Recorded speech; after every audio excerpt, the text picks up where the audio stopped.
Hello, and welcome to my stream. My name is Dr. Heatsink, and what I'm going to be doing is a daily art stream for 3D stylized art. So, what I've got here is a project I've been working on for a couple of months. It's some fan art of a character called Sakuya Izayoi from Touhou Project. I really do like Touhou Project. I've been into that like for at least 10 or even 12 years now. It's such an old franchise, but I do love the fan community that makes so much good stuff with it. So, without further ado, what I'm going to do today is that I'm going to go through the project that I've got, how it got there, and when we've all caught up on it, what we'll do is that we're going to do some texturing in Substance Painter into one of two engines. It could be either Marmoset or it could be Unreal Engine 4 with a custom shader. So, what we have here then is the project at its current stage at the moment. So we've got it in Marmoset right now, and it's got most materials already loaded in with some lights and some simple parameters on. So, as we see there, but it didn't always look this way. It used to look a lot worse, but what happened is that this character was being done for a stylized art challenge that Ryan Kingsley, who runs Game Art Institute, which is what it used to be called. Now it's called Vertex Next. So he was hosting this January stylized art competition, well, not competition, challenge, where you would go over and make a stylized art piece in about a month. Now, I'm super slow, so I didn't quite exactly finish it, but I did get it to a point where it was rendered in Engine. So what it looked like this at the time. So this would have been at the end of January, a little bit into February, right? And as you can see, there are significant differences with the way that it's rendered and some of the aspects that have been modeled. So some things that I didn't quite like was the headband, the way that it was done there. It's very uniform and it doesn't really look like cloth. The frills over on the shoulders, over here, they're a little bit almost plasticky. And there is like this sort of air of plasticness around with the texturing of the model as well. But with the frills here, they're very uniform. It's a bit of a theme that a lot of it ends up being quite uniform because of time constraints and such. But I thought that actually, if we take this and improve it and spend a good while trying to get it, make it better, then what we can do is have a real portfolio piece out of it. So, with that then, if we just travel over to ZBrush, all right, so what we've got here is the high poly of the mesh as it is right now. Like, this is the current high poly, so this is after improvements that I've made. So as we can see, the headband frills are just much more varied and they're much more like cloth. If we go over to the frills on the shoulders, again, same thing. We're looking at much more variation and like stylized cloth, gravity forming on the frills there. Over on the face, we've got a change to the nose.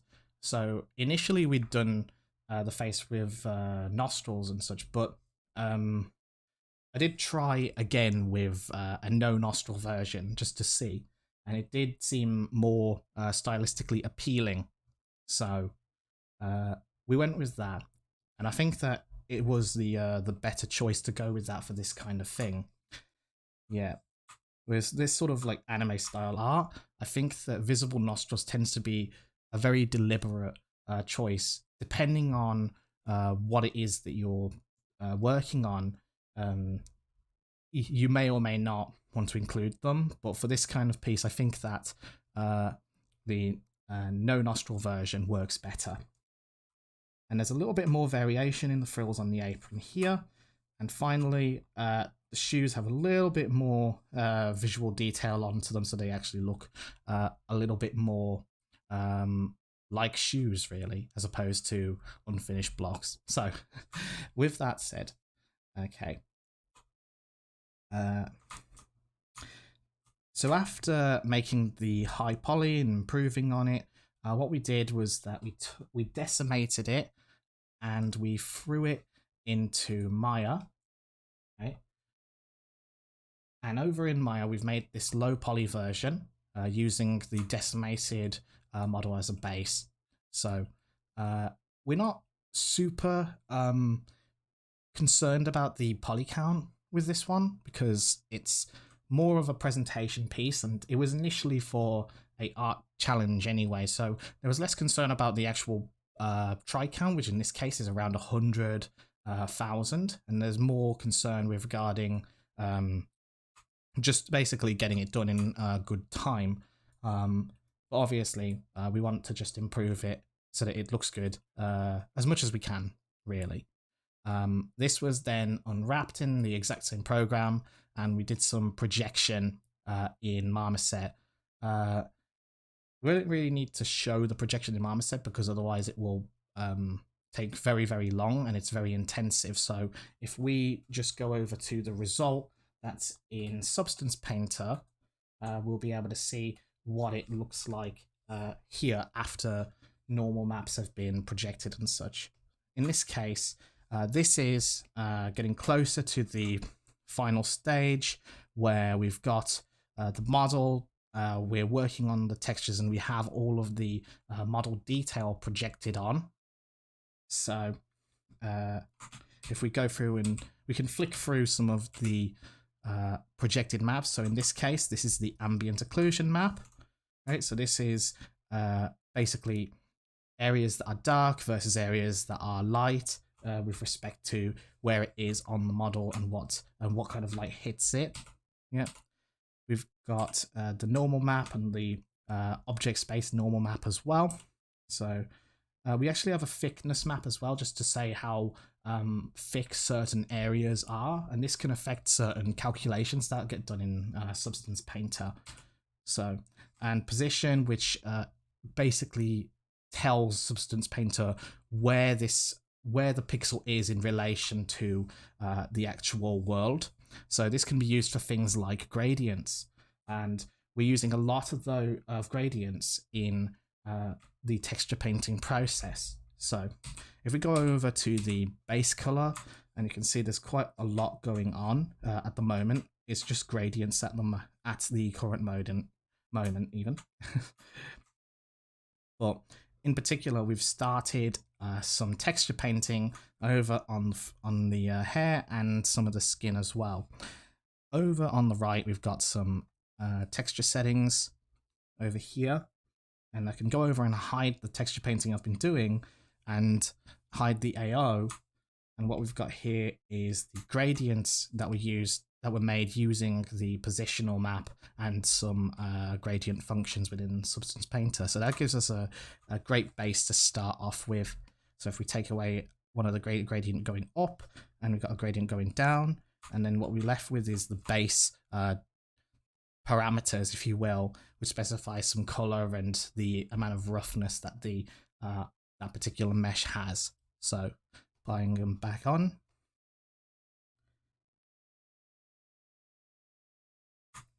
Okay, so what we want to try and do is get the rest of the model painted to this kind of effect, right, where we're able to paint in the lights and darks on the model, as well as things like roughness and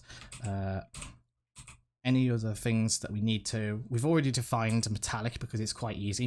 There is no metal on this. Roughness, if it's higher, then it means the surface is rougher and it does not reflect as much light. And if it is lower, it's going to reflect more light and more of the environment as well. So yeah. Okay.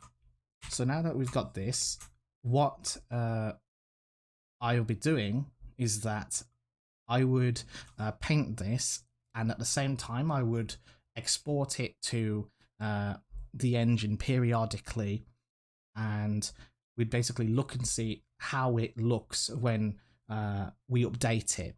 But before that, we're just going to take a look at the two engines that we've got over here. So we've got Marmoset Tool Bag, which we've shown already, and yeah, that's what it looks like right now. We've got some basic lighting in here, just some basic 3-point lighting, just to be able to get throw on some light, really, just to be able to see what everything looks like.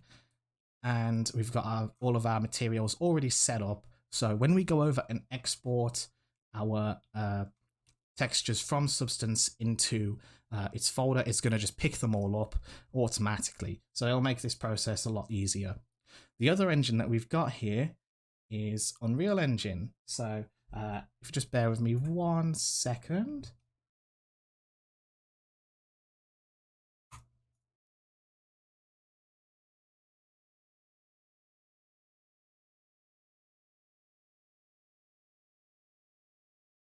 So over here we've got the same model in Unreal Engine 4, but this model has a custom shader on it, and what that shader does is that it drives the way that the model is rendered.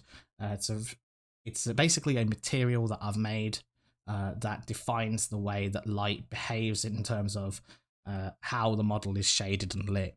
As you can see, I think it needs a lot of work because it's very, very messy. It's reminding me a lot of Skyward Sword, as Legend of Zelda Skyward Sword, so it's a little bit messy at the moment.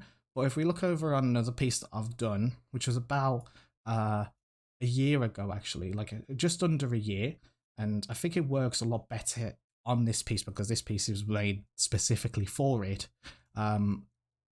So you can see that we've got some anisotropic highlighting going on in hair. We've got hard shadows. We've got gradients going on as a result of the shader as well. And it works really well with the sword here. If you don't know who this character is, if you've never played Yggdra Union before, this is Princess Yggdra. Okay, so there were definitely things that I wanted to improve about this model as well. I think like the rips on the skirt needed a little bit more thought and time, but everything else seems to work really well with the way that it's all come together. In particular, I think like the way that the hair works as well. If we go over and just rotate the model just to face the light, and I think, yeah, it really does demonstrate how good that anisotropic lighting is. So, with that, what we're going to do today is that we're going to go over and do some painting. I think we'll start with Marmoset first. Just because that's a bit safer and it's more sort of industry standard to use Marmoset. And we're going with the idea of painting, I guess, a like a figurine or something, right? Even though it's going to be, you know, like modeled with the context of a game in mind, but the actual like painting of it might be more towards a like a figurine render. And then when we go over and we try some stuff with Unreal, it might need some, you know, shader tinkering and stuff. So, okay.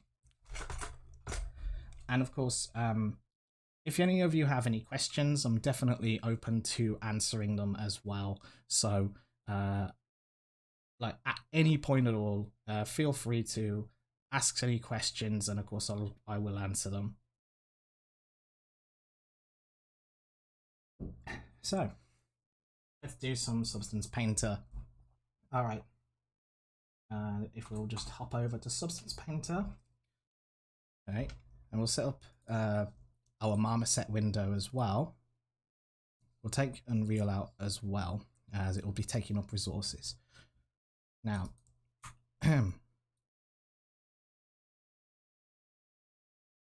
so I'm just preparing the Marmoset window, and we're going to get this preview of Marmoset here. There we go.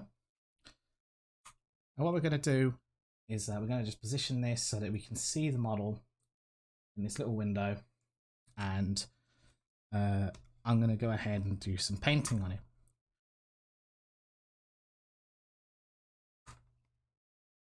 So we've already done this fringe, right? We don't really need to keep on going with that. I think that fringe is a baseline as to what we want to do when we paint the rest of this out. And we go here, and we're all, like I say, organized. We are relatively organized with our layers here, in that we've got a fringe layer, and in this we've got a paint layer.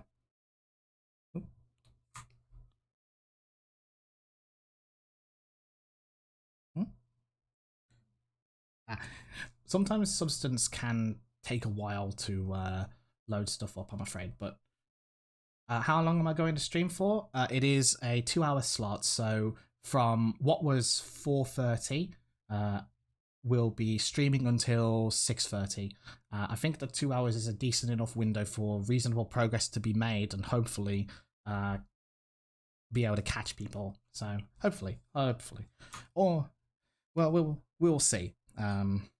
Hopefully it will be alright. Thank you so much for joining on, by the way. It's much appreciated. Yeah, Substance can take a while. If for whatever reason Substance has been unloaded, it can take a while before it reloads everything, and it goes a little slow, but right now seems okay. Alrighty, so we're going to go ahead and make a new folder, and we'll just call it, like, we're going to do the back of the hair this time, so we'll call it back hair, as strange as that is. And we've got a group, and it has a mask on it. To make things easier for ourselves, there should be an existing mask somewhere that we can copy over. Now, if we just look through some of our gradient folders, and we should be able to find it. And yeah, we see it, it's this one. So this existing mask that we've done already, we can just copy that over.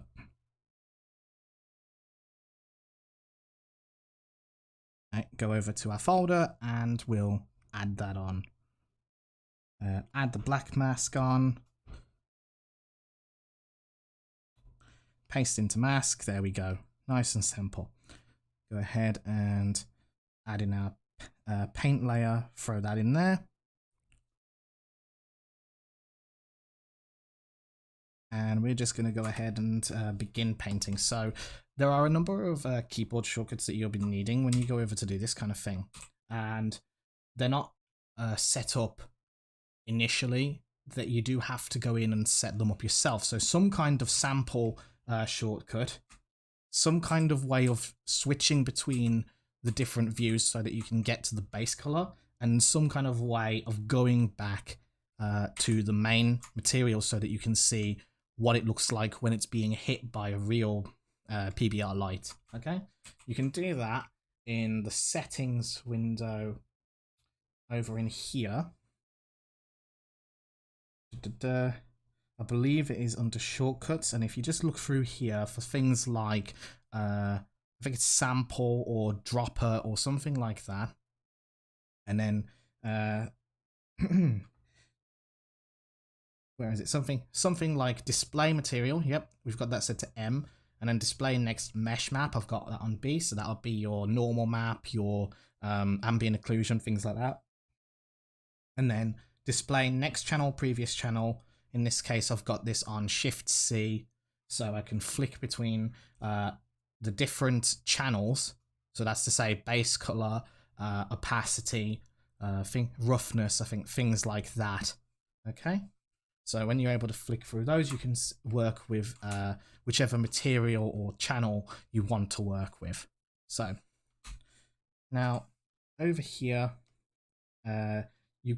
these little, like, almost looks like a teardrop or something. That's your pen pressure, and you want to make sure that your pen pressure is on or off depending on whether or not you need it. We'll have a bit of an experiment and see whether or not it's worth using. But we want to try and replicate this effect that we've got going on, where you've got some strands that are simply darker and some strands that are lighter and form this sort of patterning. All right. Okay. So mostly simple enough. It's just a case of just painting on.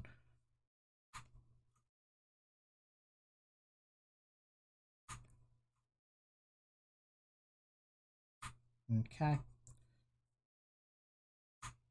Now I don't think we want it to be too hard, like too harsh of a change. So what we'll do is that we'll go over and sample a color in the middle. We want that flow to be somewhere between 30 and 50, right? So when we go over and paint over again, the color that is then put on is sort of a midway point. So what we're doing here is sort of blending the colors together like that.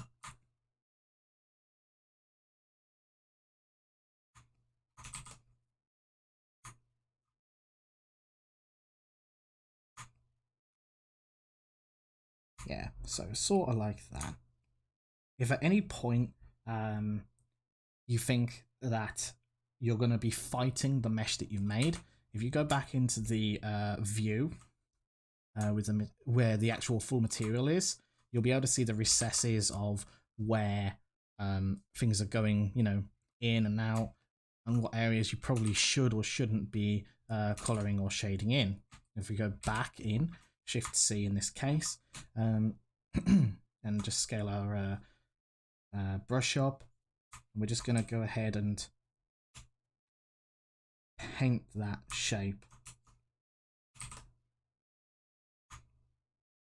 Okay, because we want to try and assist that gradient that we've got, where it was dark top, dark root, then brighter, and then dark again, right? But we want that visual contrast where you can very clearly tell that something is going on there. Just basically roots versus the main hair and how it forms that coloring as it travels. So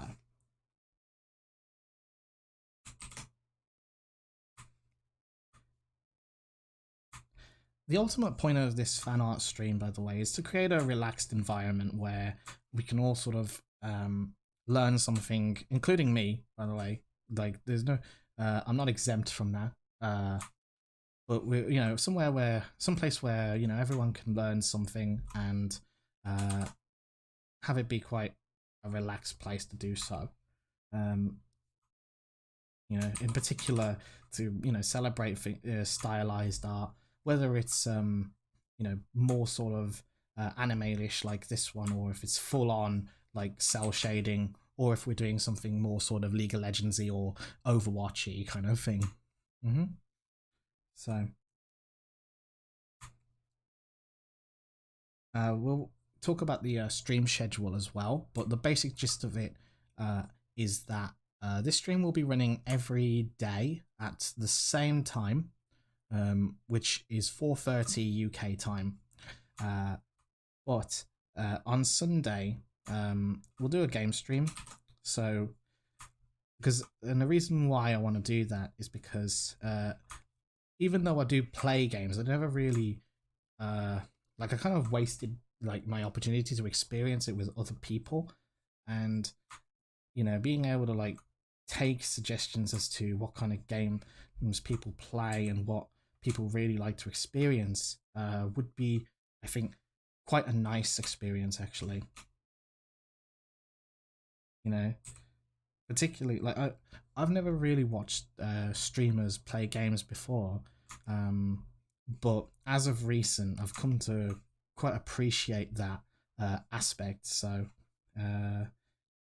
maybe I think what, Sundays are a rest day, and maybe that's something we can have a go at as well. So okay, so this isn't looking too bad. We might soften it a bit more, And if we just take a look again, and we're fiddling with the light just to check where the recesses are. Right, so we can see that the recesses are around there.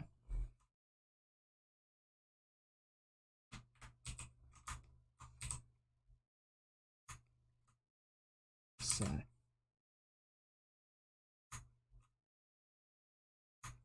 there you go. And at any point during this, like, we can go over and apply some light pressure where we're just helping that gradient out, right? Like extending the reach of that gradient and lightly applying some dark shading on, and then we can go over, take a color that's a little bit brighter there, and then just apply it back. So we're getting real like contrast there where the shape kind of bulges out a bit as well. We also want to paint in areas like this where the shadows are a little bit harder. I really want the variation between the two, so you can see, you know, some areas have abrupt shadow changes and others are a lot softer. You know, it depends on the actual shape of the hair. So, go with that.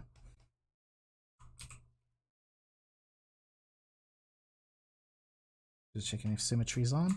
It's not. Okay.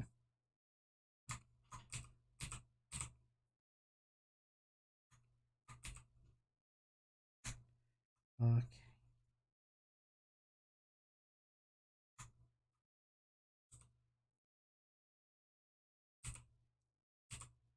Just gonna go through there, that one as well.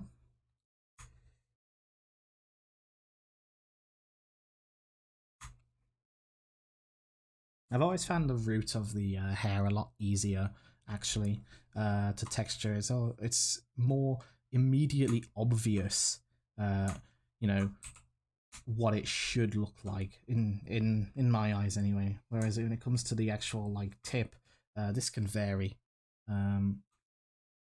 quite a bit.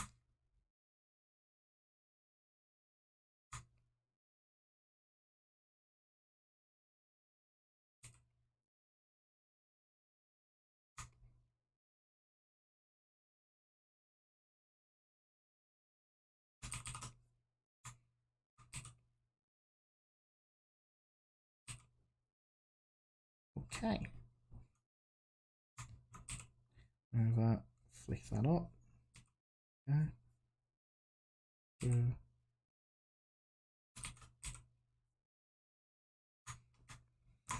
All right. If we just take, you know, flick it on and off, and we can see that there's quite a bit of difference there.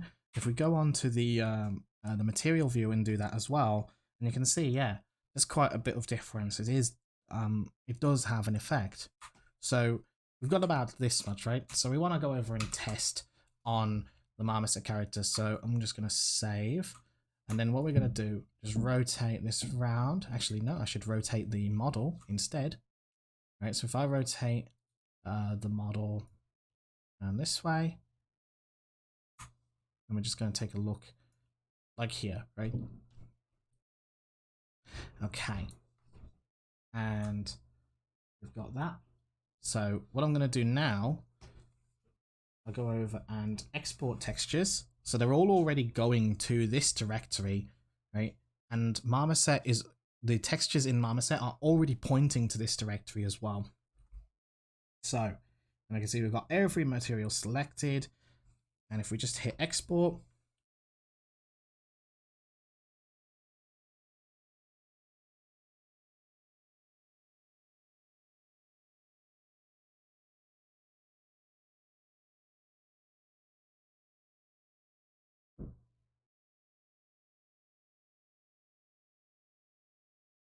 okay, so that's just exporting our textures. There we go. Okay, and then when we look at Marmoset, when we click into it, it's going to just give us a little bit of a moment, and then as we can see, the textures have loaded in, and it was quite a bit of difference, I'd say. We can always have a look again in the recording or whichever, but we can see that the areas of darkness there are definitely rendered. Yeah, so this sort of contrast of dark and light really does help. So the only thing, I guess, is that we could have a little bit more sharpness in there. Now, we don't want to go too far, because if you go too far and you have too much contrast, then it just sort of takes everything. You don't want that. But what we are going to do is that we're going to go over some of these a little bit more.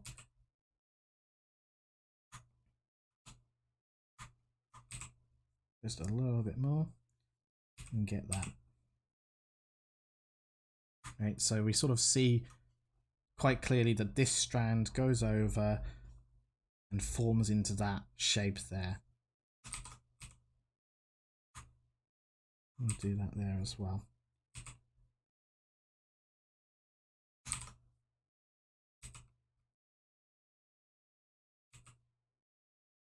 Okay.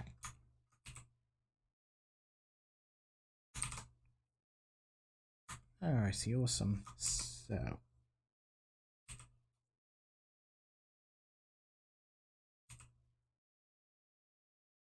right.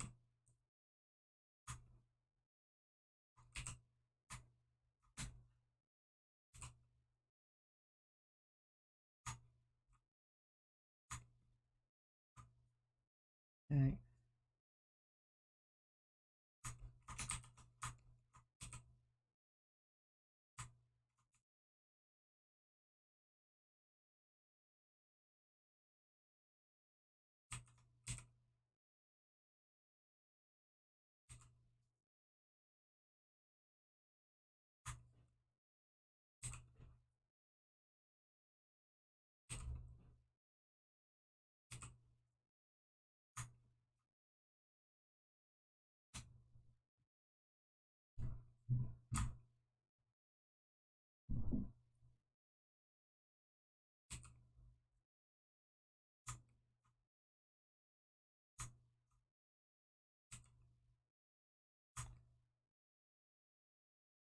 Okay.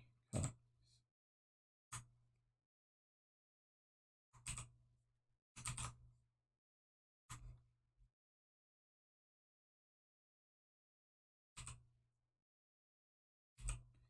All right.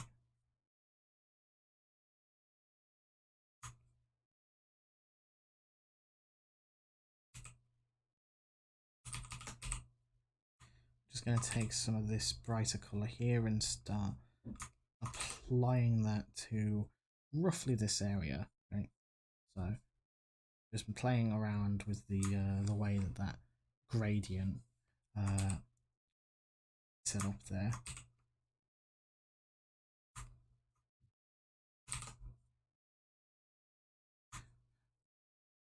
There we are.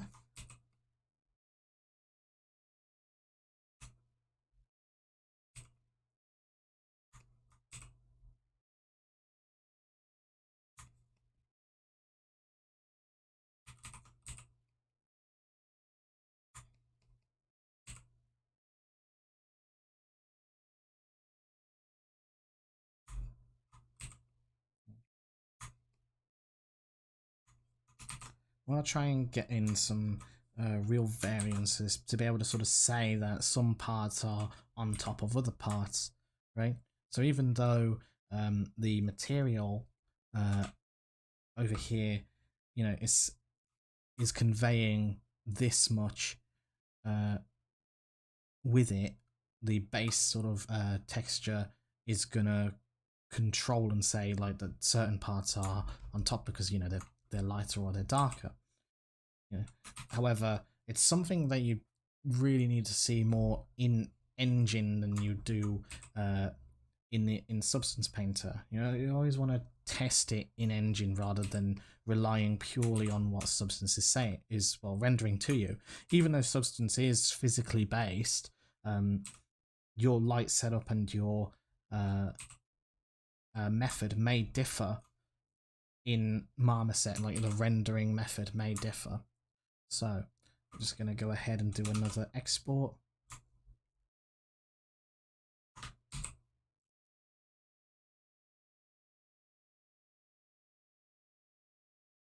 Okay, export that.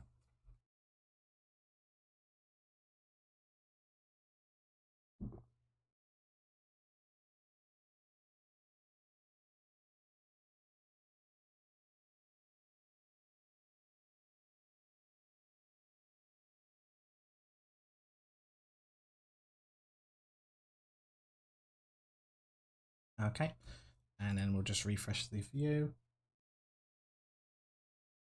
Okay, so some small effects going on there.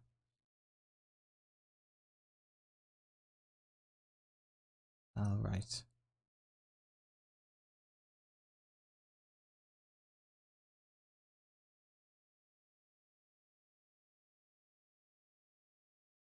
Okay. One thing I'm going to try and do as well is that I want to try and increase the roughness of this somewhat so that it may have a like a greater effect. So I'm going to go over to the base layer that I have here, which basically defines where everything sort of starts from.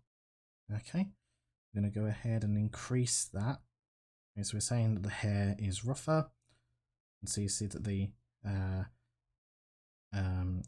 light then starts becoming more or less affected, right? So it decreases the amount of light that is visible. All right. I'm just going to go ahead and export that. That's around 88% roughness, so to speak. Okay. Export that out. Of course, it would be faster if you just export only the texture that you're working on. That would make a lot of sense.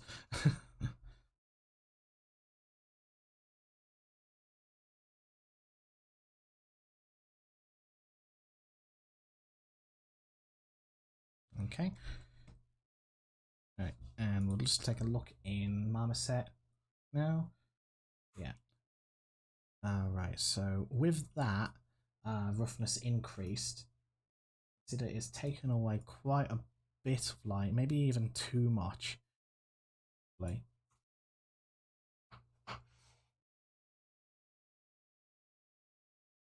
so we're just going to go ahead, and it's a lot of experimentation as well, so we're going to take it back to about, let's see what we had, about 75%-ish. Ahead. Textures, and we're just going to export only the one that we were working on, and it should go a lot quicker now.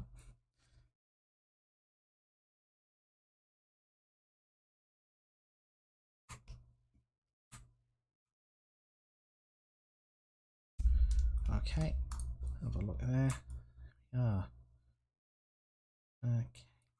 There are other issues to fix with the model as well. I can see that there is a little bit of a strange shadowing issue over here. It may be a normal map bake error, so we can look into why that's happened. We go into Substance and go to our normal map, right, and we'll go over and try and find it. So this thing, if I look over here, like I would expect to see a seam over there where this sort of that edge is, but that's not showing up. So this is a mirrored piece of geometry. Does it show up on the other side? Does this issue occur on the other side of the character? The answer is yes. Okay, fine. So it could be something that has happened with the geometry. It could be, for instance, a hard edge where it's not supposed to be. More likely than not. We look over a little closer. Consider there is a difference here. Yes, there is a small seam, which is not too easy to spot, but it is there, and it does affect the way that is rendered. So what we'll do is that we'll look at why that's happening and if we can fix it in Marmoset. Now, of course, you can't really stream like normal projection because that's quite intensive, and it would probably kill the stream. So we won't be able to do that today. but we can try and see if we can get that fixed for later. And if we do, we'll document the process perhaps, if anyone's interested. So, all right. Well, for now, we can ignore that issue. Okay.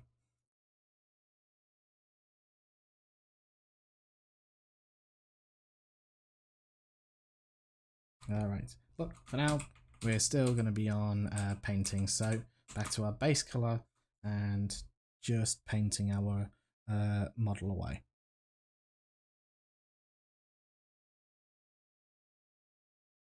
Okay, alright. Again, with the gradients, we want to match that kind of style there. And we're just going to basically, you know, flick the tablet pen downwards and basically just let the shadow fall, so to speak.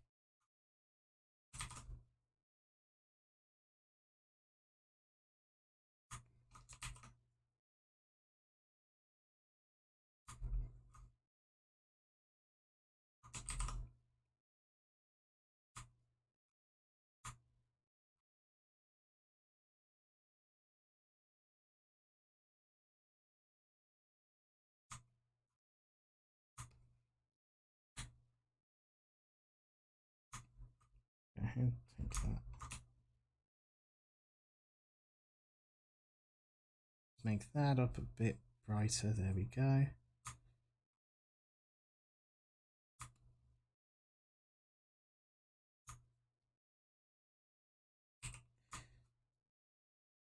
And what we're going to do here is just sort of darken the tips a bit.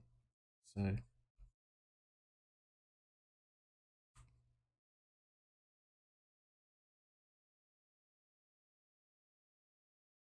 we'll just isolate it so that we can get at the back.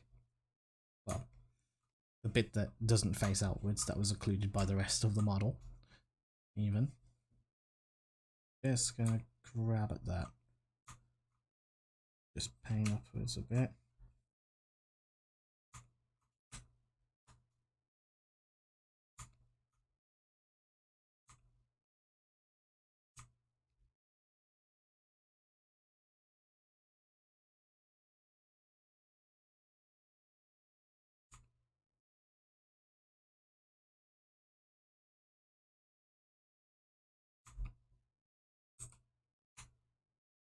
And you're going to apply the same sort of logic as well. Here we want to try and shape the shadows according, you know, just sort of give them an interesting shape.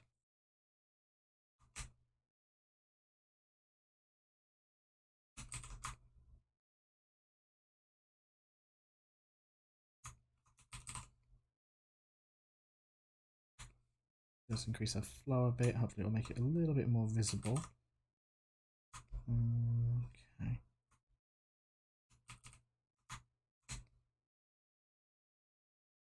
Now you'll see that I'm having quite some difficulty painting onto these smaller parts, right? So in that instance, right, it's sometimes just better to go over and use some of the UV view to go over and paint this in. The only issue, of course, is that sometimes it can be kind of difficult to find where exactly it's being affected. So I'm just going to go over and paint a little bit, and I found it. So it's around here. Okay, so this part of the UV map corresponds to that area there. Okay, see, simple enough. So the only issue with this is that it can be a little difficult to paint the seams. Right? Because if you, or like to essentially crosstalk over, right? So if you go over and you paint, you could potentially hit another island. But that's not that much different than painting and then in the 3D view and then accidentally overwriting over something else that you didn't mean to. So it's not exactly that much different. So I think it's just about being a little bit more careful. So, okay. And we see that it does correspond.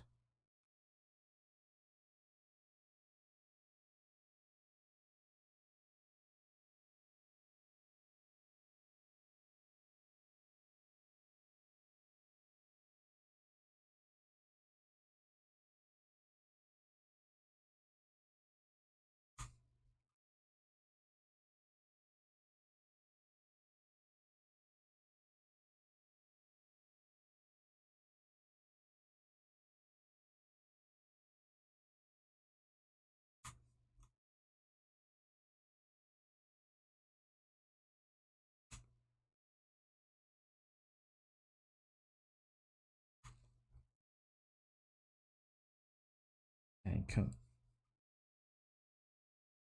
The cool thing with this as well is that because the UVs have been reused, I'm only having to do this painting on this area once, and it already paints on the other side because they're using the same, basically the same texture data.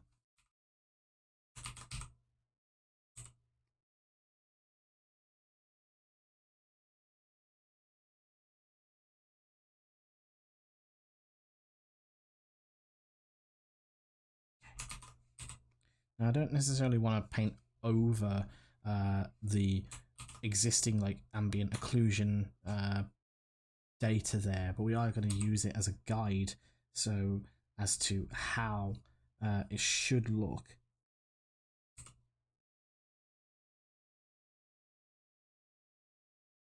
Okay, so look where that corresponded, it was about there. Okay.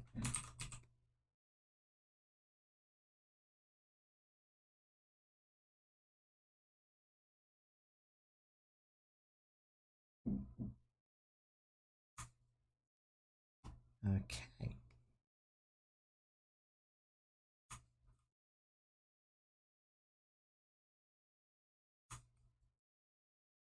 You see that that definitely lines up over there. We'll just apply the same sort of logic, we'll just blend it.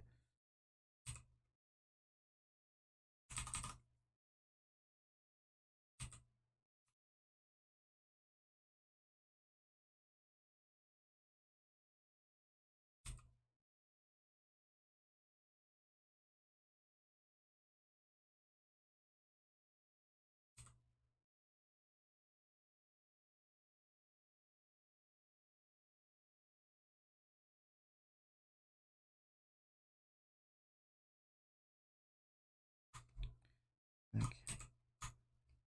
This bit's clearly gone a bit far.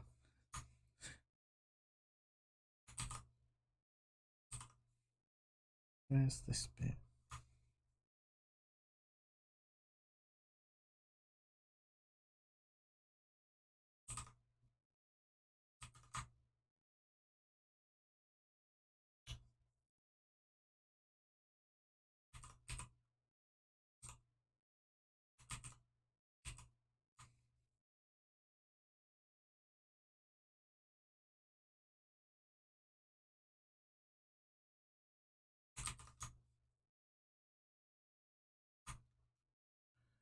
Ah, hello, hello.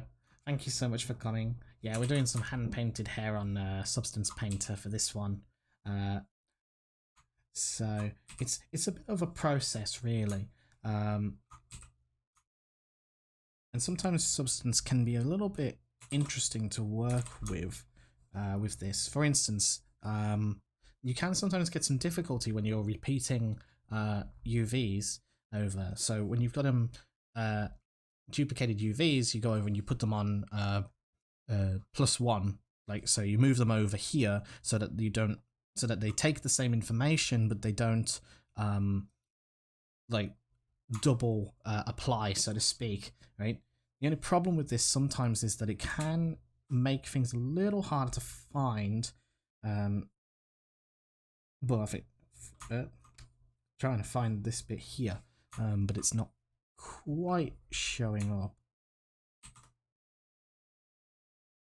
Where are you? There's some part there that's not playing too nice with me at the moment.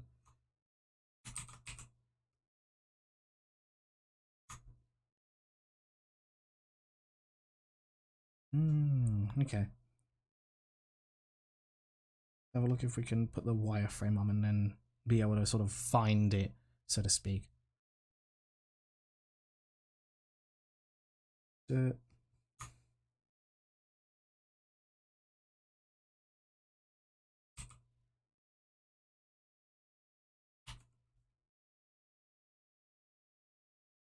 can tell that bit's there. Ah, there we are. That's why I wasn't finding it. There we are. There we go. That's better. It was because it was over there. It was on this very sort of far end. So there we go. because I don't necessarily want to make it super occluded, like too dark, particularly with this center part, but it does need some level of shadowing on it. So in particular, the inner part should be much more in shadow than the parts surrounding it. And so these, like the outer part over here, your ambient occlusion map is obviously going to do a lot of work with that, but it might help to have some of this painted in the actual base color as well. However, you may or may not want to do that with like anime shading. You might just want to have like an ambient occlusion map that more specifically says what polys are lit and what aren't. In other words, you know, you would just have a ambient like occlusion sort of map that basically says what is lit and what isn't, and then your actual base colors would be assigned to particular polys. I know that doesn't really make that much sense actually when I say it like that. Perhaps it will make more sense when we go to do the sort of Unreal Engine side of things here, like the custom shader stuff. But for now, we're just trying to get it to work in Marmoset, and then we'll go about trying to make an alternative version that works in Unreal. Just need to find that bit there as well, I think.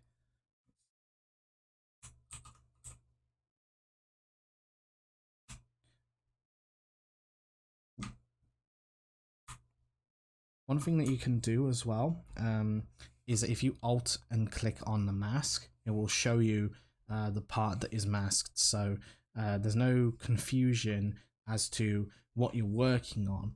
In this case, you can see quite clearly that this lot over here is not going to be affected. This part over here we can actually paint over. So, and when you combine that with the map here, you can tell that you're not going to need to touch this, or this. And so it tells you basically where you're meant to be looking. All right.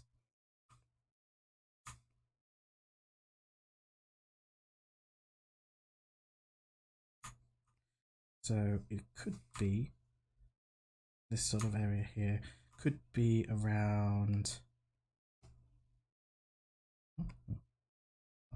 Need to click on the paint layer. It was here. Right, cool. So I'm just going to go ahead and just sort of soften that.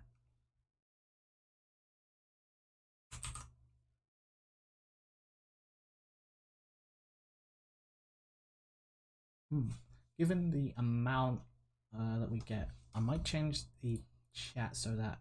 Oh wait, I can't. Never mind. It will remain there, I'm afraid.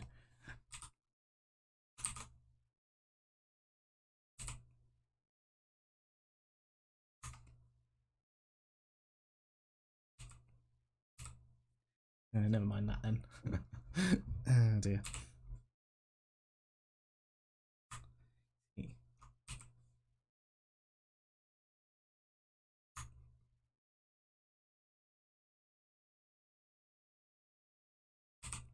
Yes, anyone who's visiting in, please do feel free to ask any questions.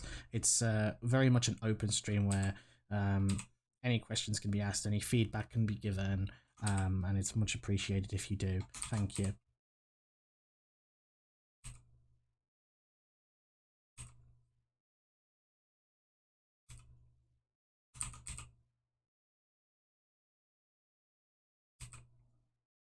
Okay.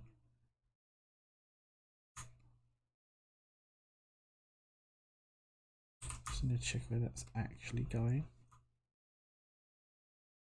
Over here.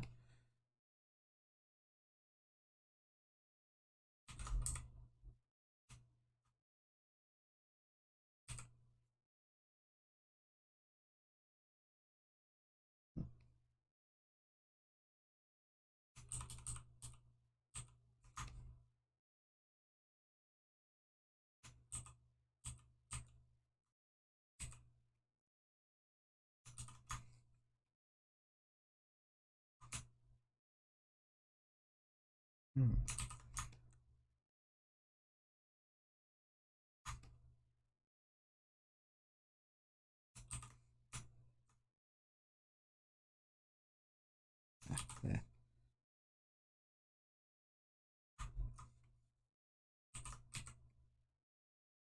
I go ahead and take this line. I'm going to shade that right in there.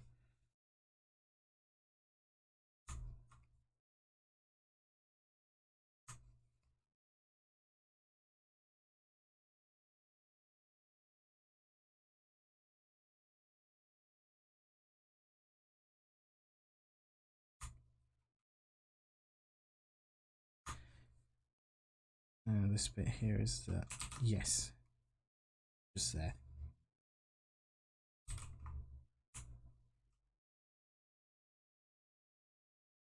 I'm going to check the back side as well. And you can see that as I was painting on that particular shape, it was wrapping around and affecting what the back area looks like. So just be slightly careful of that in the way that the paintbrush sort of wraps around, so to speak. It's not backface culling or anything, it's just or like painting from the front to the back of the model or anything. It's just that the brush was just that big and covering a lot of area, but that's fine.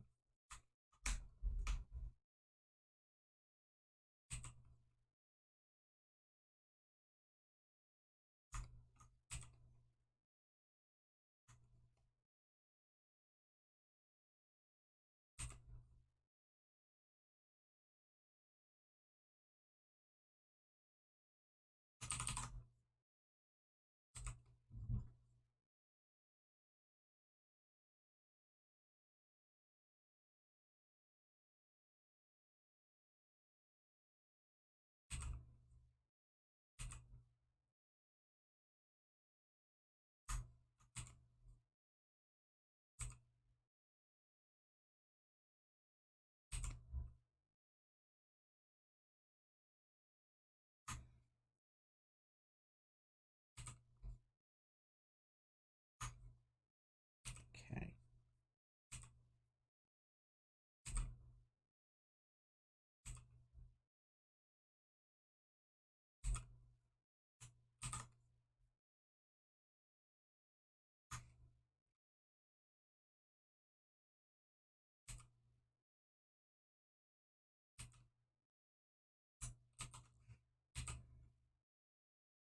Okay.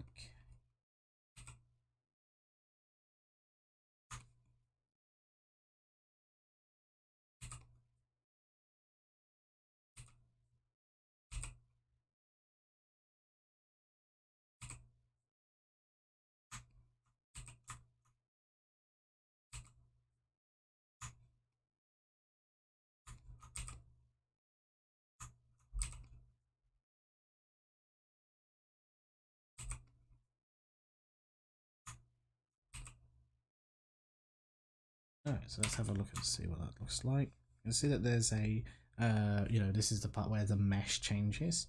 So there are a couple of things to bear in mind with that. So A, we'll probably want to edit the low poly so that the change isn't as visible. And B, we want to recess in there, and we may want to change the way that the roughness and the reflections work in sort of like crevice like areas. We can do such a thing with the different filters. So we've got like an AO filter on at the moment, which changes the roughness based on how occluded things are, but it may be that we need some more information. So like an ambient occlusion map that takes into account every other object as well, in order to be able to basically like prevent light appearing in areas that it shouldn't. So it may involve another projection map, but of course, as I've explained before, we won't be able to do like projection mapping on stream. I'll have to talk about it in post, I'm afraid. But I mean, although we can talk about projection mapping, but we won't be able to like actually run it because it will kill the stream.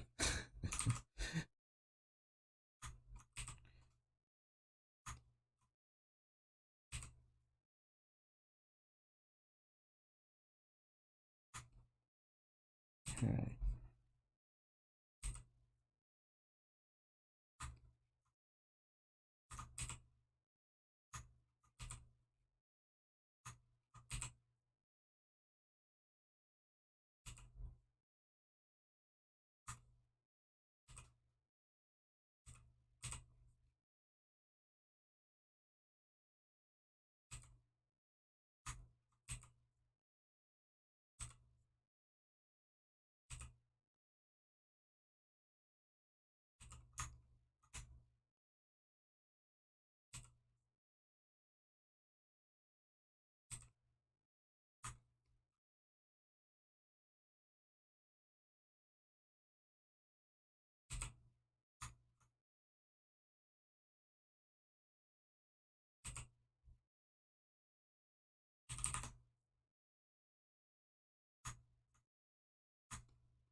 Okay, a little wide with that one.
Yeah, the bit at the bottom is quite difficult.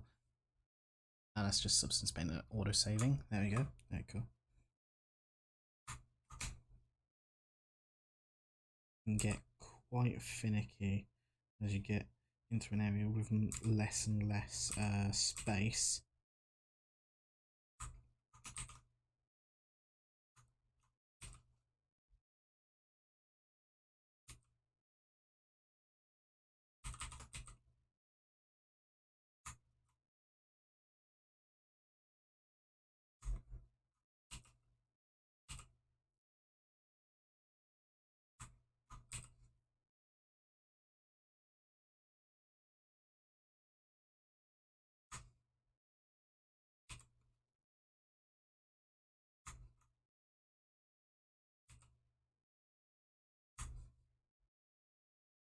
as you get down here, it becomes much harder to shape.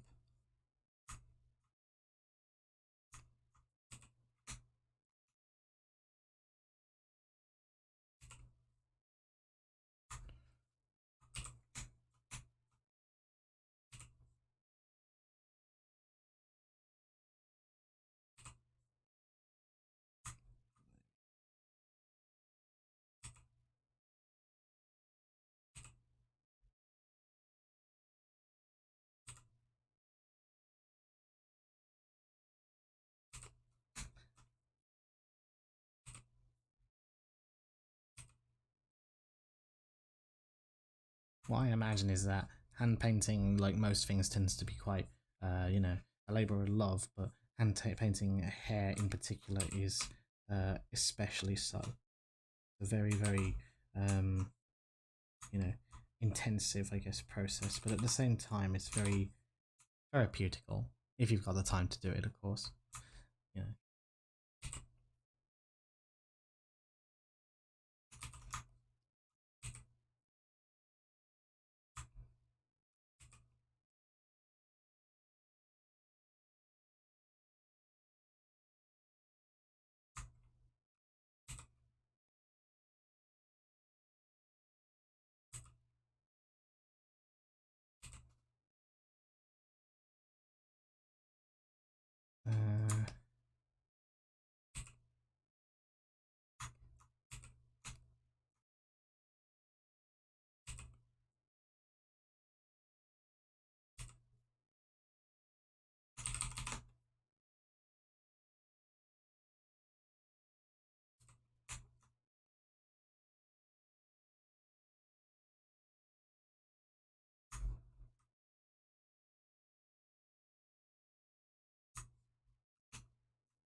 Alright, so with that, let's see, how are we looking?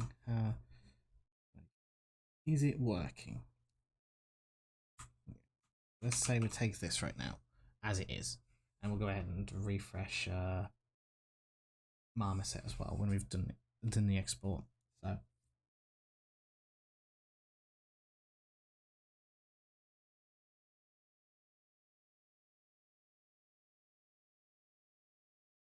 okay, so that's coloured that a little bit, so the tips did indeed get a bit darker. Yeah.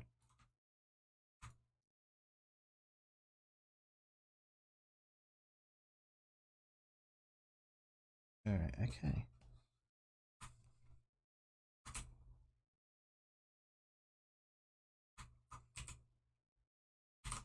It's worth bearing in mind though that you won't see, like, even though on this flat view you see that there's a lot of like differences and areas of light and dark and stuff, when you're working with Marmoset, it tends not to really transition across unless you specifically offer your material to really show that. So you got to really increase, for instance, the roughness, or like make it so that the specular highlights only really show up where you think they need to, because you're not going to see this sort of like massive difference.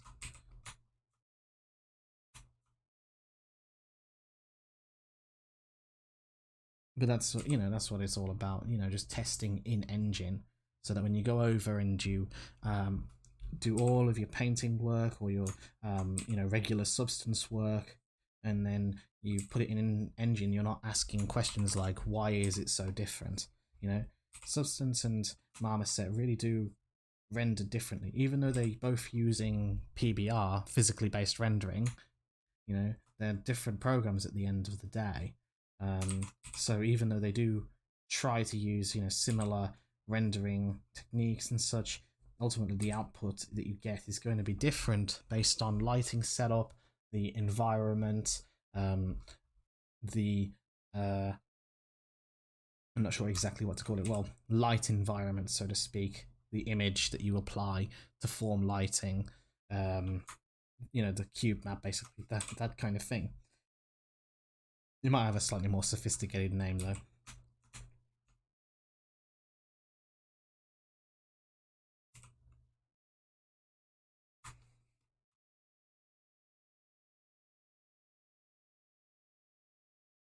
Okay.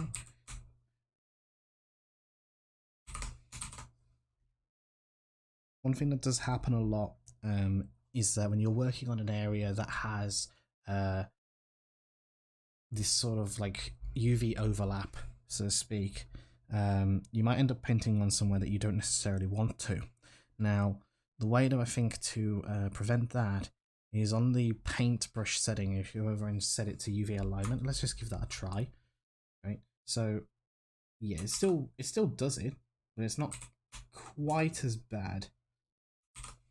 So if we go over to size, space, viewport, texture, show that, okay, and just have a look at where it's painting, and then if you apply it on the UV space rather than the 3D space, right? If you imagine that the paintbrush that you're using is like a ball, so if you go over and click over here, right, the actual physical size of the brush means that it starts going towards other areas. But if you do it on the UV space, you might find that it's better at specifically, you know, saying where it's supposed to go, right? Because when the 3D like paintbrush is applied, it goes over and repeats it based on the size, so where it thinks the space is. But when you paint on UV, it tends to be a lot more absolute. Okay.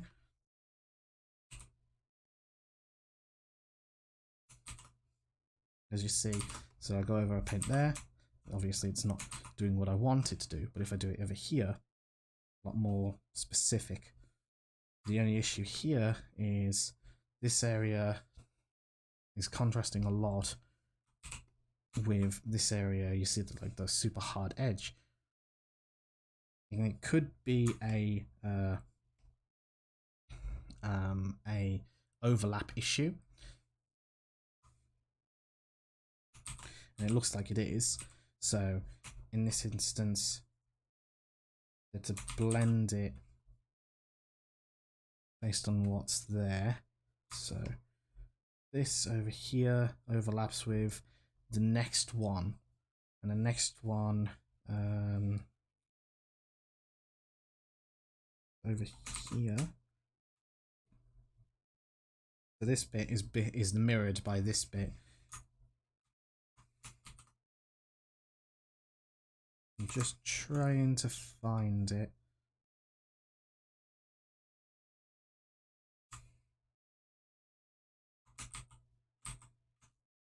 Okay, so I see that collides with this point here. So that's why when I go over and I paint on this bit in 3D, it goes, when it maps this over in UV space, it goes here, but it also collides over here. So when we go over, sorry, I should stop saying that. When we paint on the UV space instead, we are specifically saying where we want to paint on. And because we're using UV alignment, we don't get any issue with this sort of crosstalk, so to speak. Okay, so then we can try to paint out this error. It can be a little tricky, but as you can see, we've done something there, and it looks like it's kind of helping a little bit.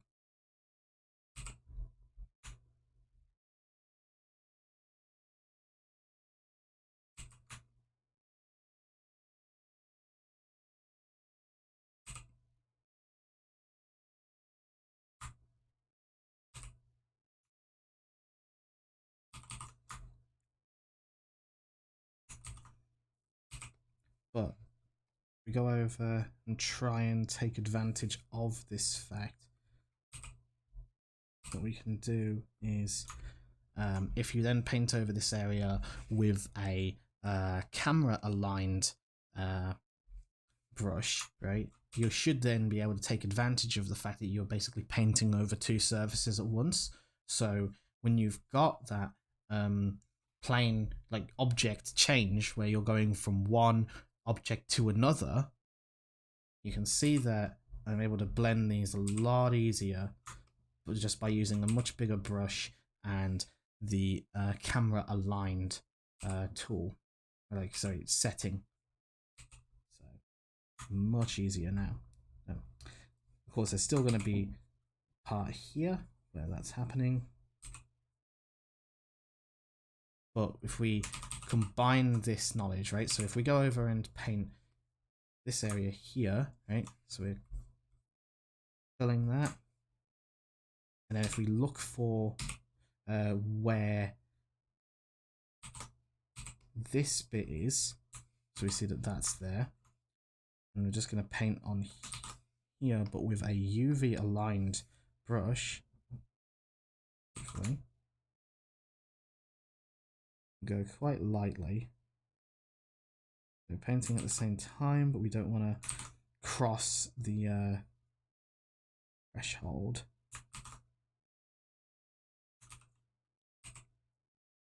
A little bit more.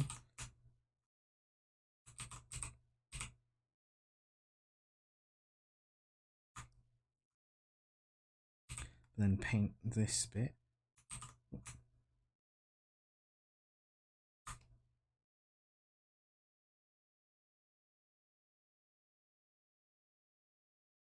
And that worked a little better actually. The only problem is that that bit there is not gonna necessarily allow that, but that's just what happens when you have all of these different like hair pieces overlapping each other. Some of this you will have to kind of fix the actual model instead. Okay, so even though you've got a lot of tools that help you try and make this seamless as possible, there may be some time where eventually you must either separate them or control the Z fighting issue.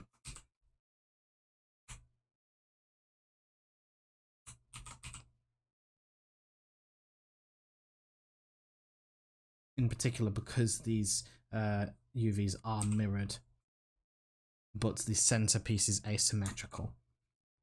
Hence why it's a little bit of a struggle.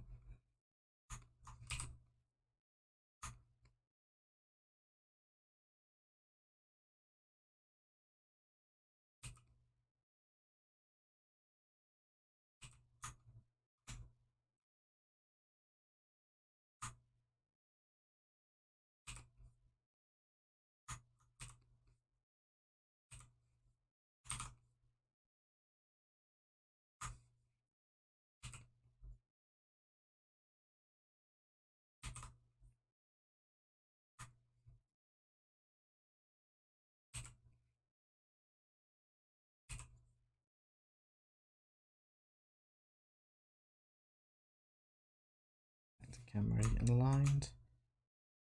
I'm gonna make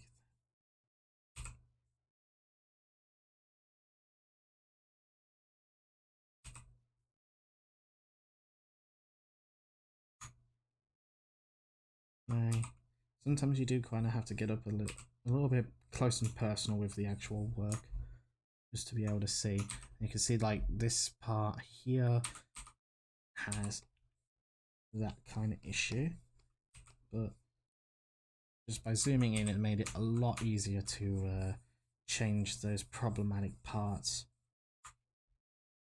Okay. Keep this for this one. I go quite close.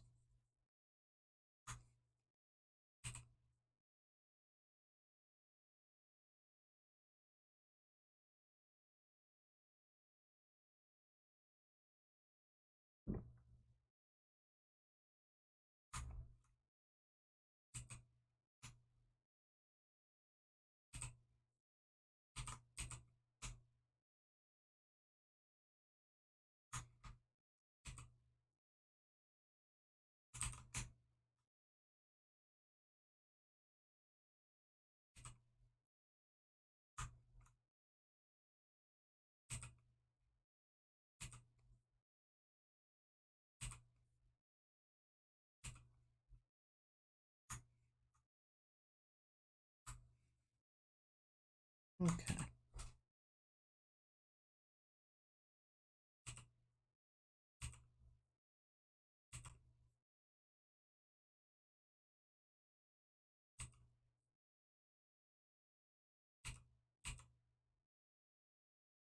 Just slowly working out those issues, just a little bit at a time.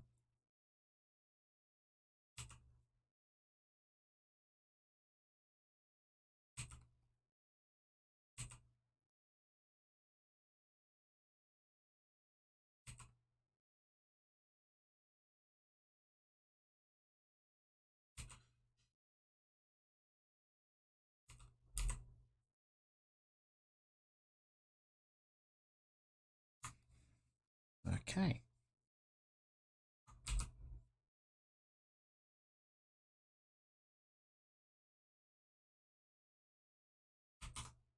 Right, so if we just take a look now, what does that look like? Obviously this bit we're just going to have to just pull that out a little bit more, and we'll see how that affects it. Go overhead and export and see what happens. There we go.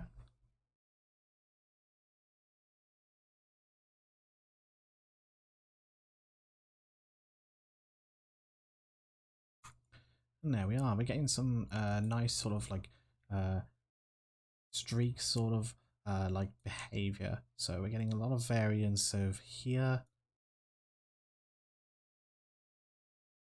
And it might be worth playing with the roughness a little bit just to see what's going to happen if, like, how we affect it. Whoops, wrong material. If we go through, so like that's like if we were talking like a super reflective material, and then as we increase it, you know, it expands across. But perhaps we'll try. Let's have a look at this GGX material and anisotropic. Maybe it's worth making them both anisotropic materials. So that basically would be two hair materials, so to speak. If we just have a quick look. Anisotropic material, direction. Right, so the direction is a little bit out of whack at the moment. That will let us have a little bit more to play with. So we're going to turn the anisotropy down, the direction. Yeah, back up a bit.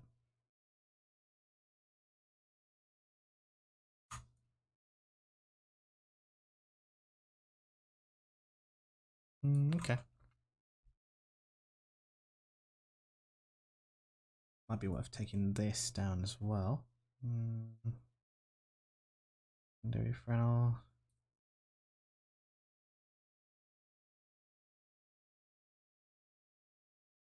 Actually, it might work better if it is a little bit more glossy.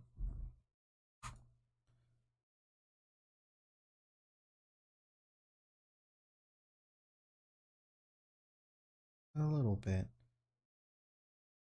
Well, I probably wouldn't like too intense. It's supposed to be a little. Go for a look at that.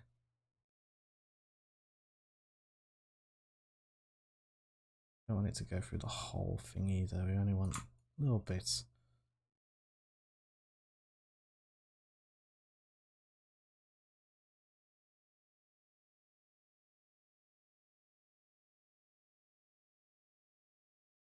in the X and Y direction as well. Okay. And then the secondary ambient, anisotropic material. Just a bit of a play with it. Oh. Are you going to break symmetry on hair? Possibly. Although that would be at a geometry level, because the UVs are mirrored, right? So we can break symmetry on the geometry level, possibly, particularly for posing. But in terms of like the color and the textures and stuff, that would be the same except for this centerpiece. However, the fringe is definitely fully asymmetric. So basically the back, the braid, and these like, what would you call it? These bangs, sorry, are completely symmetrical. So yeah, hopefully we'll look into trying to break the symmetry a little bit. I agree, it's a little bit monotonous to some degree. Perhaps some minor soft selection, or when we go to rig it, we can just basically have it default to something a little bit more interesting, perhaps. If we have a go at like looking at some the reference I think that we've got. Let me have a look. I think over in this view, I think I've got it. Yeah. So this is the reference for the character. Now, it is actually quite symmetrical, mostly, but yeah, it is actually mostly symmetrical, but we can try and make it more interesting on the back as well. I do agree. I think they should be made more interesting. Okay. All right. So we'll give it a go. But we'll do that after we finish the texturing process. So, back to substance painter proper. Okay. There we go. Yeah. In particular, what we'll do as well, once we finish this sort of process, we'll go over and move some of these polygons around so that it's not too bad actually, but if we just sort of like when we go like if you super zoom in, then yeah, of course you see like this break, but if you're looking at it kind of casually like this, aside from this bit here where it is clearly a problem, this bit isn't so bad. We could just push some of these vertices out of the way, just to fix some of those breaking. And even that normal error that I did find is very difficult to find again now. That's strange. I think it's because I played with the roughness.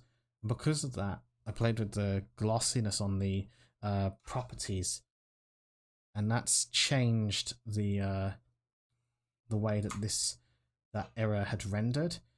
Presumably, it was specular related as well. Well, it was a normal error as well, but you know, because there's less specular highlighting going on, it's really helped with that. So yeah, not bad, not bad.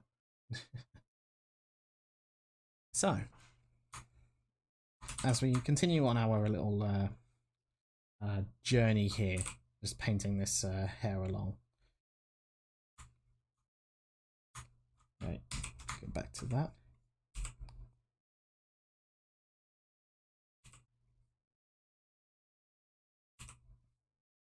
Okay, just try to get rid of that error there a little bit. But again, because of the fact that the the base mesh, the base color is only one part of a shader. Like, well, the base texture is only one part of a given material, right? Even like, so provided that there isn't some fairly crazy, obvious error, it should blend okay. You know, ultimately, we'll just, you know, look at Marmoset and judge whether or not it renders well enough. You know, as long as it's looking good, you know, it should be fine, right? Giant piece in the hair looks a bit off to me. Okay. Do you mean this center one?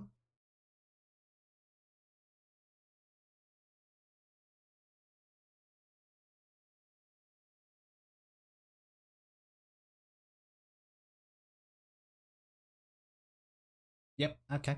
Yeah, that's fine. I'm hoping that if I just play around with the edges here, it will hopefully fix it up a bit. Because, like, yeah, I see, you know, because they're like the breaking here kind of throws you off a bit. So so if we push that out and move it so that this bit lines up a bit more with it, it should look okay. On the side, it looks okay. Yeah, yes, I think so. I think that, yeah, I think I know what to do with that one. So we'll push this out so that it sort of fits into this sort of like grooving that we've got here.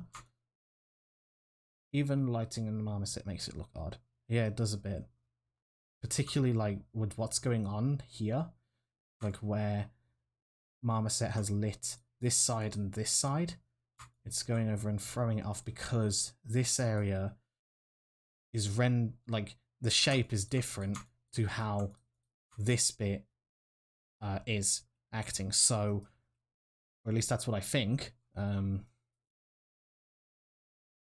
It's something that we will definitely try. Not sure we'll try it right now, but we will try it either tomorrow or Monday. Definitely worth exploring, actually. It might be worth clipping even. So, yes, thank you so much for your feedback. It is much appreciated. Because I do agree, actually. Yes, it is. It does make it look pretty odd from that angle.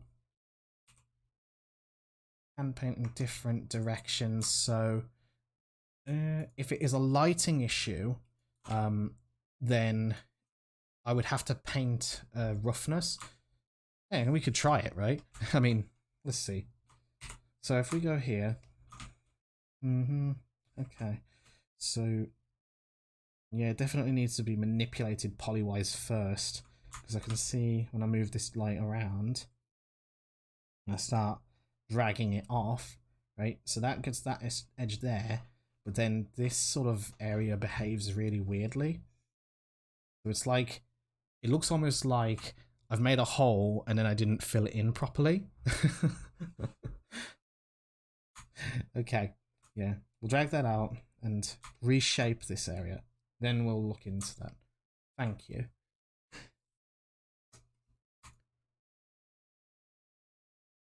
Okay. I'll make a note of that, actually. You could paint asymmetry on the center part of this hair. Yes, actually, yes. We should do that anyway, right? Since it is actually a part that does have some asymmetry on it.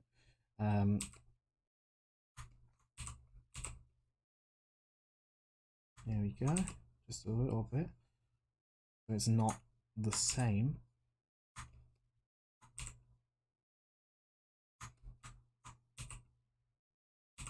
Okay. I'm going to try and drag that up a bit. That go here as well. Just check where that was. Oh. Was it Control Y? Yes, it is Control Y.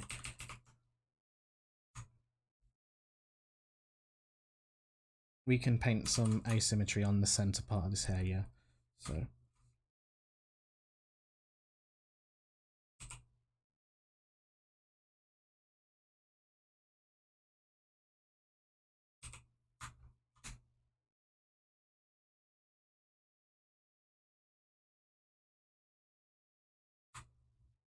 Oh, does anyone here play League of Legends, by the way?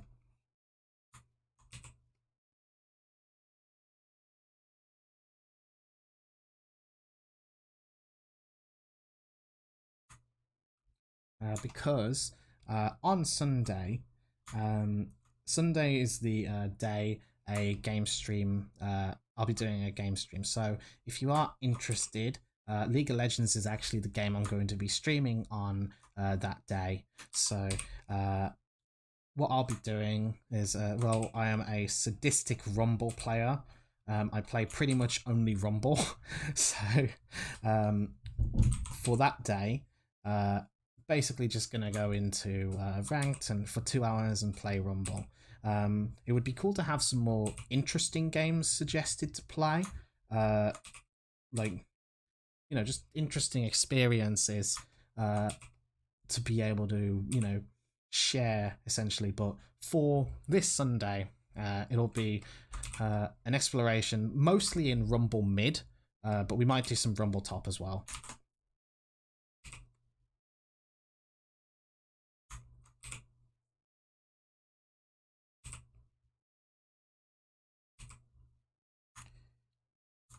Oh, okay. Okay, this is good. Oh.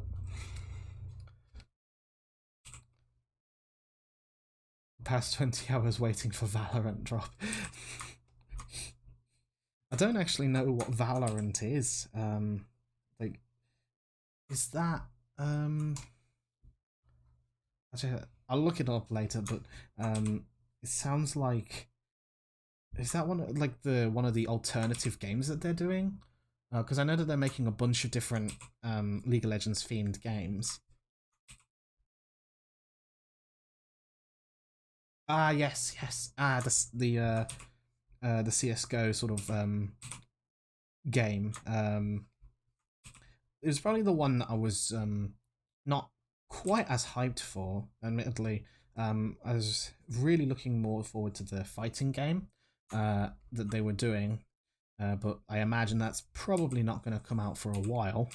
I did play some of the Legends of Runeterra when it did come out, and that was kind of fun. But I just sort of never really had time to explore it that much, unfortunately. Insider info, it might be this year for the fighting game. Oh, that would be nice. That would be nice to see, because it's got a really good shader on it. It was really interesting. Like of the, you know, the footage that we were, you know, allowed to see, what they did reveal, it did look really good. I mean, as a game, it probably won't be like that amazing, but you know, League of Legends as a fighting game, interesting. Yeah, I wonder what champions they'll pick. I would assume not many, and they're going to be sort of very popular champions. So, yeah, the RPG does actually look quite good. Yes, that one I definitely wouldn't mind. They have such a vast and expanded world. Admittedly, very hit and miss sometimes, but you know, they probably couldn't go too wrong with that. So we're just doing the tips just here, and this is I think the part where it gets quite shall we say laborious, I guess. You know, I mean, still fine and dandy to do, but this is where, you know, you've got loads of overlap, and you know, parts where, you know, you really do have to be very careful with the way that the alignment is set, so your camera or your UV alignment, and you may find that you do end up, you know, repainting over different parts. And yes, the League universe is very expansive. I mean, I really like the Jin, you know, the lore that Jin has in particular. Such a really well written character.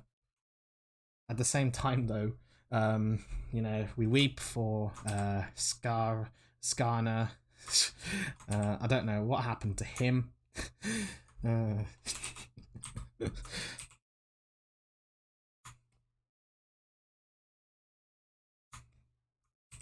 But yeah, it's such a, like, you know, they do kind of do a very sort of two steps forward, one step back kind of universe, I guess.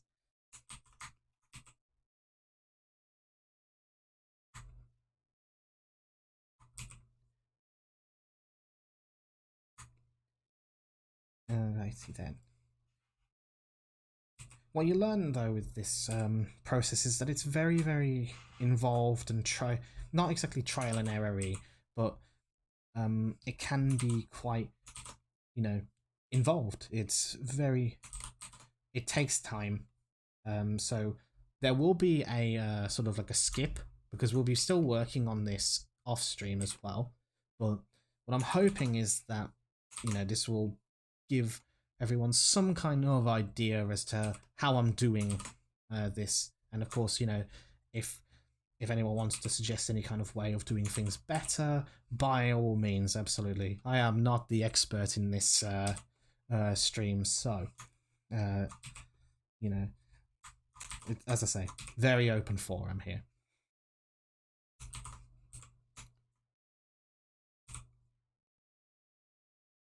But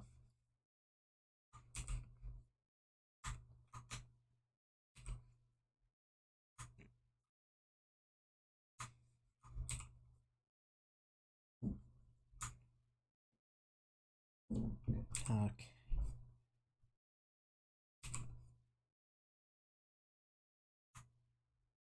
And yeah, they have some absurdly good cinematics. I haven't watched that many as of recent, but I did really like. I think it was at Dawn, the one with Jax, Leona, Darius. Like that one, I find particularly memorable, as well as I can't remember the name. It was the one with Jin in it.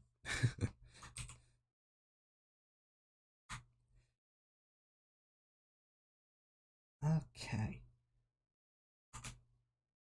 Go ahead. So even though I've got these parts sort of painted like that, I still need to paint like a gradient going up, right? So it's not quite like, you know, all one color. So just go over and up a bit. There we go. So you can see the difference between, you know, top, the bottom, these parts versus these parts which aren't done yet, you know. So what, like, you see how the ones on the left look quite muddy and you know, basically unfinished, I guess, whereas the other ones like are much more defined, and I guess that they're, you know, defining something. How funny is that?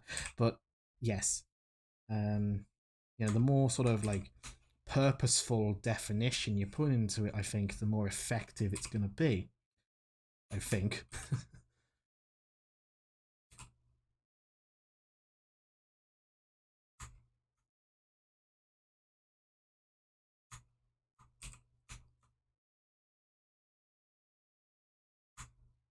There we go. So that's not too bad.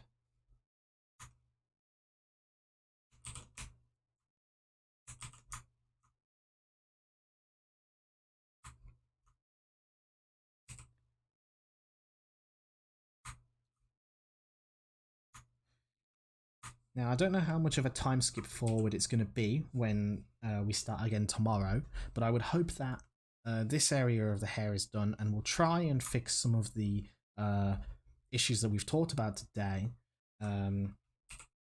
Hopefully, be things like, you know, that we can fix quite quickly, and then we can just discuss like what changed next time. But if it does become slightly more involved, then it may be a case where we have to, you know, like, you know, stream it and talk about it and see, you know, did we learn anything and, you know, whatnot.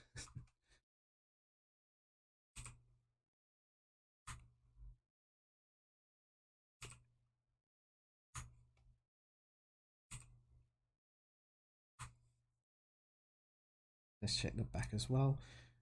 Granted, you don't necessarily have to detail like the back as much, but it's still good to, you know, make it complete, so to speak.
Okay.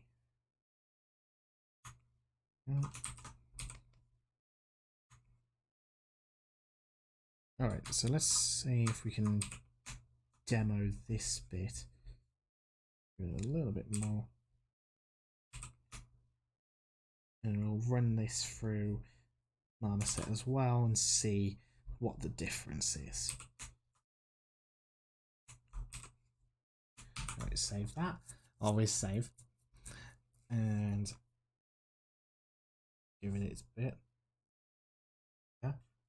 Export the textures out. Let's see what happens.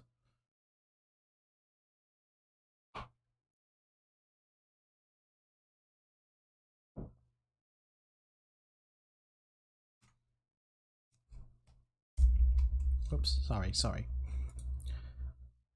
Okay, so not.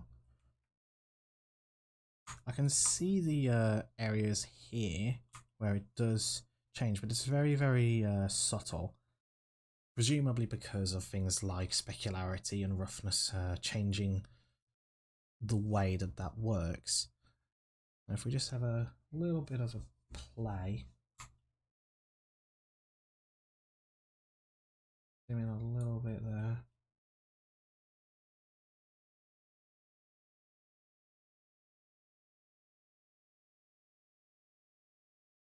Okay, sadly I can't like make it more glossy, like sorry, more or like more rough, so to speak, because of the way Marmoset caps the variable there. So like I can only set, like I can manipulate gloss, but I can only decrease it from 1 to 0. So basically I can only make it more glossy. I can't make it more rough than it already is. Okay, so alrighty, fair enough. I wonder, can we change the subsurface scattering to change something? I don't want to go too far with that. That's like, even though we want a little bit, we don't want too much. We're talking like maybe 0.01 or something. Translucency. Ah, right. Okay, so that takes some light information and then applies that to the other side of the like the actual so the normal that doesn't face the light takes light, is what I'm saying. I know that's super awkward to convey. Basically what I'm saying is, if the face doesn't like is actually the same direction as the light, then it's just going over and taking that light information and applying it anyway based on a multiplier. Oops, too far.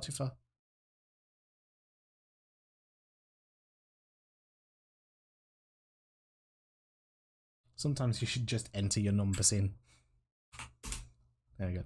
Right, and then if I go back to translucency, yeah, because it's taking the blue light and just applying it to the other side. But that's not really something we want right now. Not too much of. There's depth as well. Oh wow, okay. Sorry. I don't get the opportunity to play with Marmoset shaders that much, so it's just interesting to me. And then scatter, not sure exactly what that does. You can try and apply some fuzz as well. Not super keen. Just a little. Okay. But still, I mean, it's there. It's just very difficult to see. Just checking that there's no other things I can do there. Nope. Okay. It may be a case where we just need to apply some higher contrast or perhaps make it darker. So we'll try some layers, okay, some layer effects, and see if we can get it to look a little bit darker, right? So we've got a couple of these, like they very much match the Photoshop equivalent. So if we start with pass through and go down and have a look. So replace, divided third, linear dodge, sub, difference, overlay. Now they're not really changing a lot. So that much we can see, right? Even though we've got some information in there, it's not really changing a lot. So I suppose there's some other things that we can try and do here. If we just go ahead and duplicate it and see what we can try this way. Divide, multiply. There we go. That's a little bit more. Well, obviously you don't want it like that, but if we wanted to darken it, right? If we just duplicate the layer and then play around with the opacity of this multiply, right? Maybe try an overlay instead and play around with the opacity of that. Right? We can get a different effect, you know, without having to do too much work, right? Like we can strengthen the darkness of it, even though it's a paint layer. Yeah, even though it's a paint layer, right? We're just taking the same information and just sort of doubling it, right? Even though it doesn't match the concept. Yes, I think that with regards to this sort of anime fan art, so to speak, I wouldn't like go like 100% trying to match this concept. You will never match this concept. You know, because it's really, really hard to go over and match a concept like one-to-one unless you're specifically going out to, you know, match it like, you know, your Arc System Works making Grand Blue Fantasy Versus, for instance, or Dragon Ball Z Fighters. That kind of thing, right? That's like when you've got full-on, you know, shaders and everything so that you can match that. But if you're just doing it in Marmoset, you know, I wouldn't sweat too hard, you know, just try things out, you know, like you don't have to go like full try hard to match it if you know, if you're just making just casual fan art. So, and that's what essentially this is. This particular project isn't aiming to match one-to-one.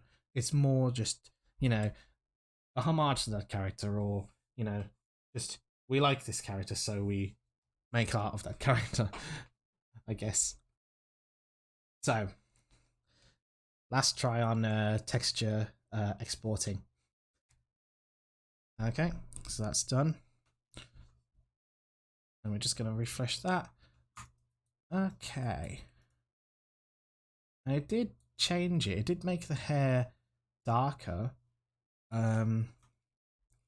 It may be worth, let me just check the difference. Yes, so rather than using multiply, because it's going to do that, maybe if we try overlay and then go with that a little further, just a little, maybe like 40%. Or if we've got some kind of burning tool, no.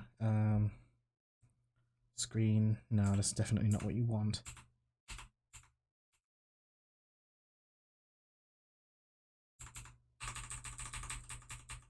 Go back up, go back up.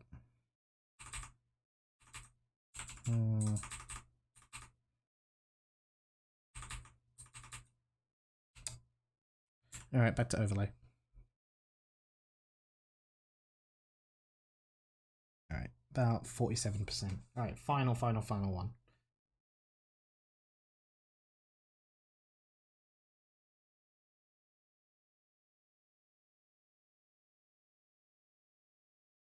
Okay, just gonna reload Marmoset.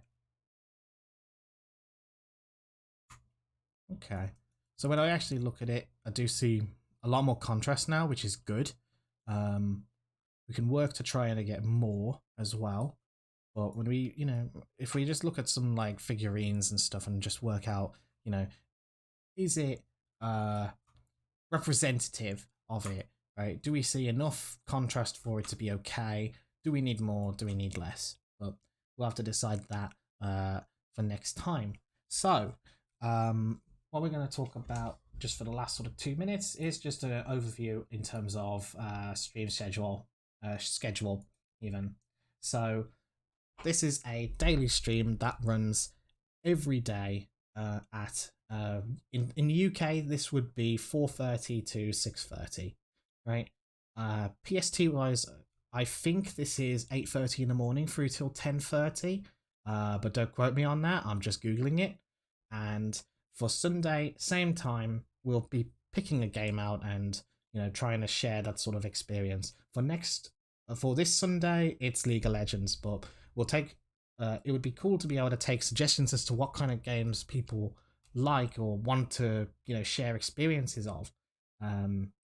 Like the reason that I came up with this sort of day is that Sunday is always seen as a rest day where people can relax a little bit more, and also because I've kind of come to appreciate the way that people share games a little bit more. So any kind of game suggestions that you've got that are worth playing, absolutely do please share them in comments or in the chat feeds. Anytime, anytime at all. As I say, this is very much an open chat where feedback and suggestions and chat can very much go free. Alrighty, so that essentially concludes today's work expose. I hope you have enjoyed it. I do understand that I'm still finding a sort of groove in this, and it's the first time we've tried exploring this kind of thing. So thank you so much for your patience. Thank you so much for coming today, and I hope to see you next time. Thank you so much. Goodbye.